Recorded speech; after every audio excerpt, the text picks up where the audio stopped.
राधे राधे सभी को। कैसे हो आप सभी? आशा करती हूँ आप सभी ठीक होंगे। ये मेरे कान्हा जी नहाने के बाद अपने आसन पर विराजमान हैं। आप इनके दर्शन कर लीजिए और कमेंट में राधे राधे लिखना बिल्कुल मत भूलना।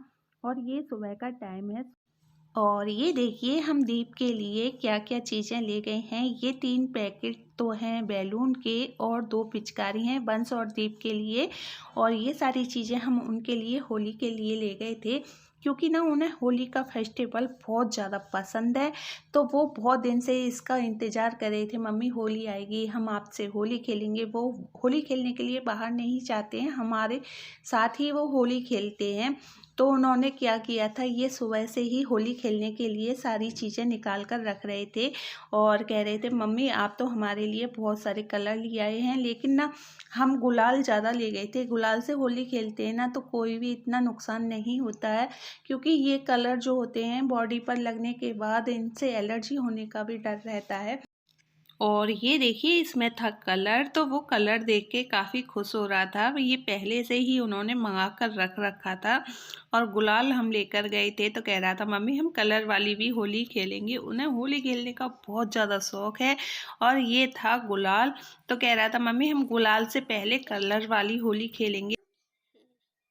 कैसा किससे खेलोगे? स्प्रे एक और अच्छा पेन से। और ये देखिए मेरे बेटे ने होली खेलना स्टार्ट भी कर दिया है। और यहाँ मेरा बड़ा बेटा खाना खा रहा है, छोटा बेटा अपने पापा से बातें कर रहा है, कुछ होली के बारे में डिस्कस कर रहे हैं और पढ़ाई के बारे में भी अपने पापा से बातें कर रहे हैं।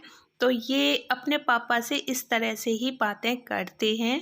और ये देखिए हमारे यहाँ हनुमान जी का प्रसाद इस तरह से बनता है। और यहाँ हम बना रहे हैं गुजिया। गुजिया बनाने के लिए मैं और मेरी देवरानी और मेरा बेटा बहुत मदद कर रहा है।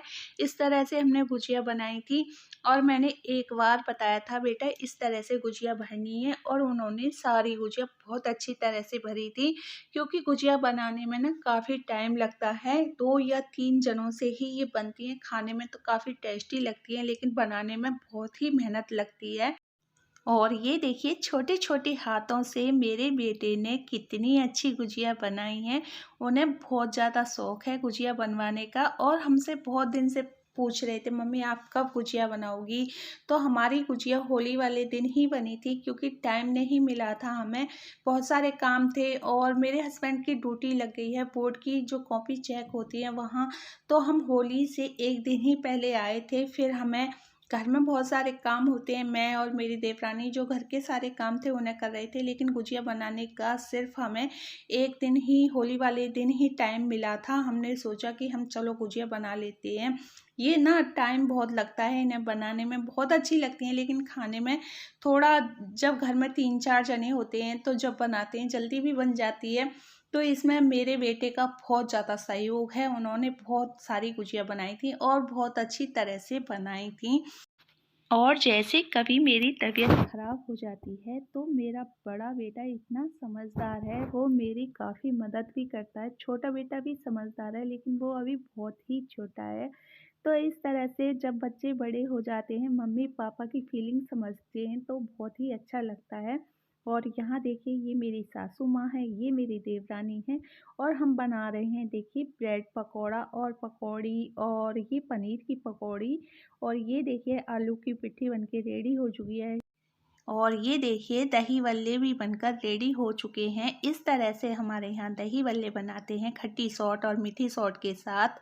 ये है मीठी सॉट, इसमें इमली का प्रयोग करके हमने ये मीठी सॉट बनाई थी।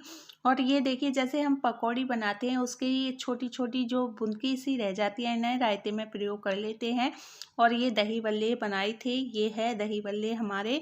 और ये देखिए जो गुजिया हमने अभी बनाई थी वो सेक भी ली हैं। इस तरह से हमने गुजिया बनाई थी, बहुत सारी गुजिया थी। और हमारी गुजिया इतनी सॉफ्ट बनी थी, बहुत अच्छी गुजिया बनी थी। और मेरे बेटे ने इतनी अच्छी गुजिया भरी हैं, एक भी गुजिया नहीं फूटी है, बहुत अच्छी गुजिया बनी है। और इससे जो मैदा बची थी तो हमने उसकी ये नमकीन बना ली है। देखिए नमकीन भी कितनी अच्छी बनी है। इसमें हमने थोड़ा सा नमक, थोड़ी सी अजवाइन मिलाई थी। और जो गुजिया बनाने से मैदा बची थी उसका प्रयोग भी हो गया और हमारी जो नमकीन होती है वो भी बनके रेडी हो चुकी। मैदा का आप इस तरह से प्रयोग कर सकते हैं, बहुत ही अच्छी किचन टिप्स है। इस तरह से आप बहुत सारी नमकीन भी बना सकते हो। और यहाँ देखिए जो हमारी भैंस चारा खाती है वो चारा कट गया है, तो इस तरह से चारा काटती है, ये मशीन से काट लेते हैं। फिर इसे हम इकट्ठा करते हैं, क्योंकि ये इकट्ठा हो जाता है तो यहाँ से जैसे निकलते हैं तो सफाई सी भी लगती है। तो यहाँ ये हमने झाड़ू लगा दी है और चारे को इकट्ठा कर दिया है। और इसमें एक दो जैसे बच्चों ने होली खेली थी उसमें बैलून आ गया है, तो वो मैंने साइड में निकाल दिया है, क्योंकि अगर भैंस के मुंह में ये चला जाएगा तो नुकसान भी हो सकता है। तो जो भी काम करते हैं हम थोड़ा देख के करना चाहिए, क्योंकि वो भी एक जानवर है, आपसे कुछ नहीं कहेगा, लेकिन उनके लिए ये चीज़ें हानिकारक भी हो सकती हैं। इस तरह से हम काम करते हैं थोड़ा देखकर ही करना चाहिए। और ये मैंने उसके नियार को इकट्ठा कर दिया है। घेर का काम करने के बाद हम घर आ गए थे और मंडे का हमने फास्ट रखा था। मैं और मेरे हस्बैंड दोनों ही मंडे का फास्ट रखते हैं। शाम को हम ये पूजा कर रहे हैं और सबसे पहले हम गणेश जी की आरती करते हैं। उसके बाद हम सारी आरती करने के बाद हनुमान चालीसा करने के बाद हमारी ये पूजा समाप्त होती है।